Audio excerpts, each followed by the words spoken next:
আসসালামু আলাইকুম রহমতুল্লাহি ওয়া বারাকাতুহু। বিসমিল্লাহ ওয়াসসালাতু ওয়াসসালামু আলা রাসূলিল্লাহ ওয়া বা'দ। সবাইকে আন্তরিক প্রীতি, শুভেচ্ছা এবং অভিনন্দন জানাচ্ছি আজকের ক্লাসে। ইমাম নববীর 40 বা আল আরবাউন আন-নাবাবিয়্যা এর আজকে 40তম হাদিসটি ইনশাআল্লাহ আমরা আলোচনা করব। আল্লাহ তাআলা আমাদেরকে কোরআন এবং সুন্নাহর সাথে থাকার তৌফিক দান করুন। আল্লাহ সুবহানাহু ওয়া তাআলা তার রাসূলের জীবনী, তার হাদিস এবং তার শিক্ষাগুলো অর্জন করে সেভাবে আমাদেরকে জীবনযাপন করার তৌফিক দান করুন, আল্লাহুম্মা আমিন।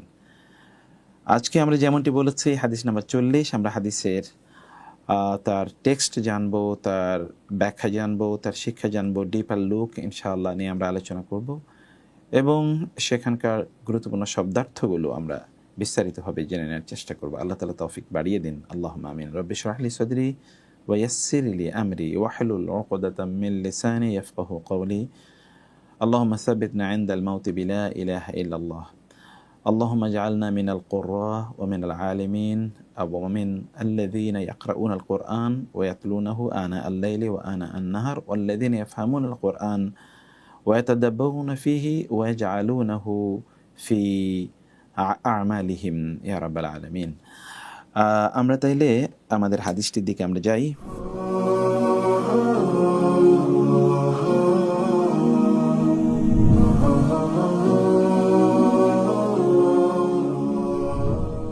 যেমনটি আমরা বলেছি আজকের হাদিস নাম্বার হলো হাদিস নাম্বার 40, আল হাদিস আল আরবাউন। আমরা চলুন এই হাদিসের কোন শিরোনামকে কেন্দ্র করে এই হাদিসটি আমরা জানবো, সেই শিরোনামটি একটু দেখে নেই। কুন ফিদ দুনিয়া কাআন্নাকা গারিবুন আও আবিরু সাবিলিন। কুন ফিদ দুনিয়া কাআন্নাকা গারিবুন আও আবিরু সাবিলিন। কুন ফিদ দুনিয়া কাআন্নাকা গারিবুন আও আবিরু সাবিলিন। কুন ফিদ দুনিয়া কাআন্নাকা গারিবুন আও আবিরু সাবিলিন।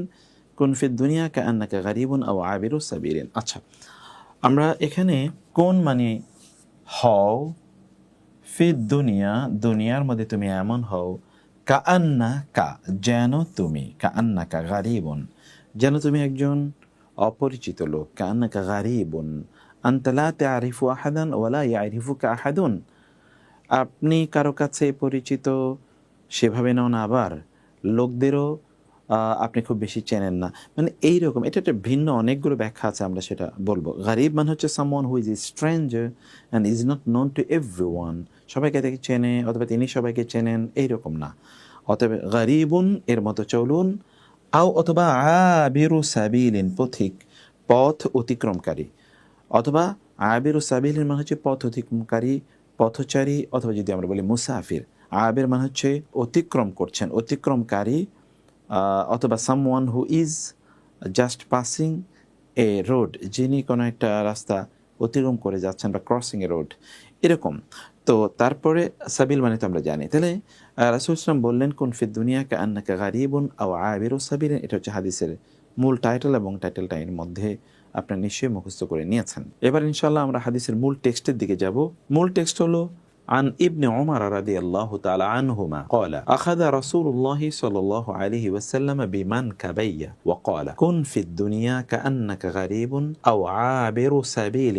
وكان ابن عمر رضي الله عنهما يقول إذا أمسيت فلا تنتظر الصباح وإذا أصبحت فلا تنتظر المساء وخذ من صحتك لمرضك ومن حياتك لموتك. رواه البخاري.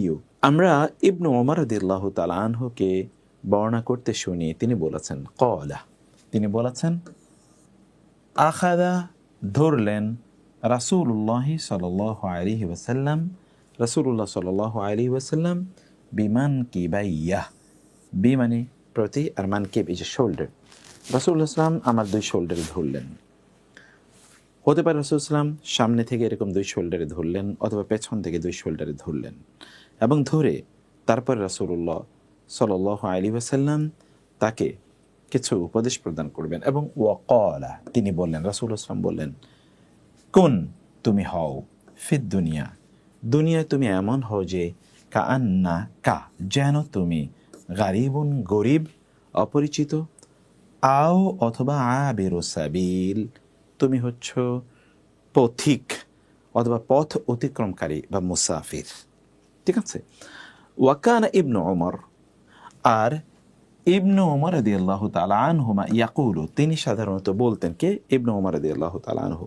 ইদা আমসাইতা, তিনি কি বলতেন? এক নাম্বার, ইদা যখন আমসাইতা, তুমি যদি সন্ধ্যা করে ফেলো, অর্থাৎ যদি তোমার সন্ধ্যা হয়, ফাতাইলে লা তানতাজির, অপেক্ষা করো না, আসসাবাহা, ভোর এর অপেক্ষা করো না, ভোরের আগমন হবে তারপরে তুমি ভালো কাজ করবে, এই অপেক্ষা তুমি করো না।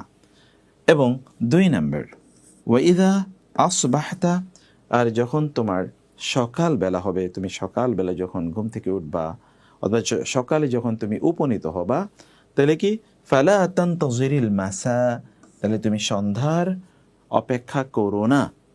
ওয়াখুজ, তিন নাম্বার, ওয়াখুজ, এবং তুমি গ্রহণ করো, মিন মা সিহ্হাতিকা, তোমার সুস্থতা, সিহ্হাত মানে সুস্থতা, তোমার সুস্থতা থেকে তুমি গ্রহণ করো, লি মারাদিকা, তোমার অসুস্থতার জন্য, মানে সুস্থতা থেকে অসুস্থতার জন্য তুমি প্রয়োজনীয় উপকরণ গ্রহণ করো।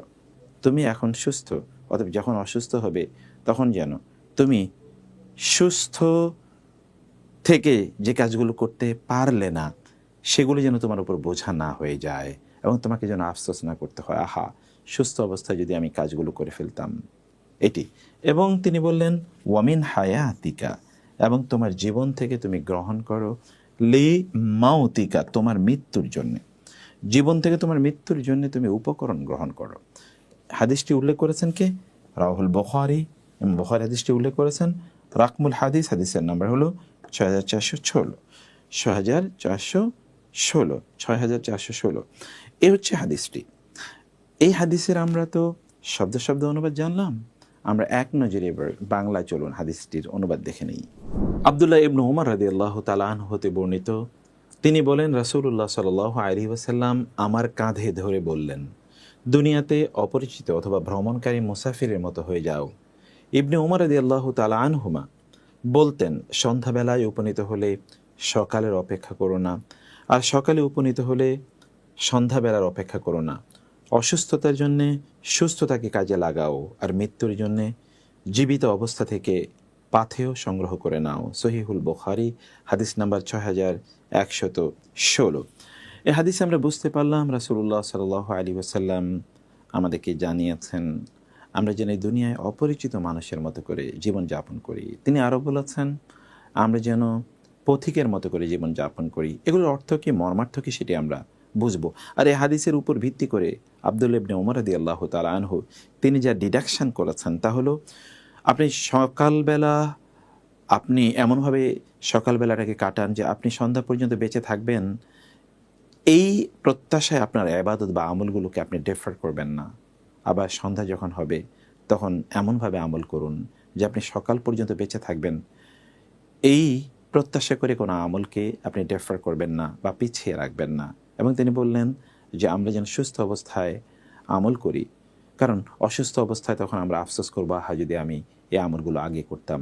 আবার মৃত্যুর আগে জীবন থেকেই যেন আমরা পরিপূর্ণভাবে আমাদের মৃত্যুর জন্য প্রয়োজনীয় প্রস্তুতি গ্রহণ করি, যেন মৃত্যুর পর আমাদেরকে না বলতে হয় আল্লাহ আবার দুনিয়াতে আমাদেরকে পাঠান। অসাধারণ একটি বক্তব্য।